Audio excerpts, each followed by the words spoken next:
खाना काबा के बाद दूसरा मुक़द्दस तरीन मकाम मस्जिद नबवी है। मुसलमानों के लिए पूरा मदीना ही अहम है। हजूर अकरम सल्लल्लाहु अलैहि वसल्लम को मक्का से भी बहुत प्यार था। एक दफ़ा हजूर अकरम सल्लल्लाहु अलैहि वसल्लम ने कुरैश के लोगों को जंग के बाद बहुत सारा माल दे दिया, तो मदीना के नौजवानों ने एतराज़ किया, हमें कुछ नहीं दिया गया। हालांकि हम इस वक्त आपके साथ थे जब मक्का के लोग आपके खिलाफ थे। तो हजूर अकरम सल्लल्लाहु अलैहि वसल्लम ने सख्त नाराज़गी का इजहार किया और कहा, ये सच नहीं है, अल्लाह ने मेरे ज़रिए तुम्हें हिदायत दी। फिर आपने एक खुतबा दिया जिसकी वजह से उन लोगों का रो रो कर बुरा हाल हो गया। आप सल्लल्लाहु अलैहि वसल्लम ने कहा, तुम लोग खुश नहीं हो कि मक्का के लोग माल ले जाएं और तुम्हारे साथ अल्लाह का नबी चला जाए। लिहाजा उन लोगों ने हजूर अकरम सल्लल्लाहु अलैहि वसल्लम से माफ़ी मांगी।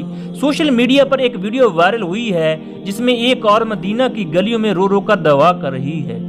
या रब्बी लकल हम्द या रब, अव्वल सलात या रब्बी सलात तरावीह في الحرم المدني، اللهم لك الحمد حمدا كثيرا مباركا فيه. الحمد لله يا رب، الحمد لله. هذه المجموعة كاملة داخلين إلى الحرم المدني، أخذنا ترخيص والحمد لله للدخول للحرم المدني وصلاة التراويح. يا ربي لك الحمد، يا ربي لك الحمد، يا ربي لك الحمد، يا ربي لك الحمد. أول ليلة بالتراويح والحمد لله أخذنا ترخيص واستثناء للمعتمرين اللي جاوا من تونس باش يدخلوا يصليوا أول صلاة تراويح لأول ليلة في الحرم المدني.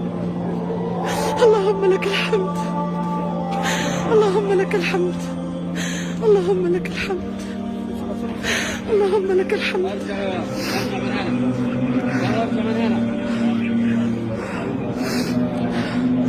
اللهم لك الحمد.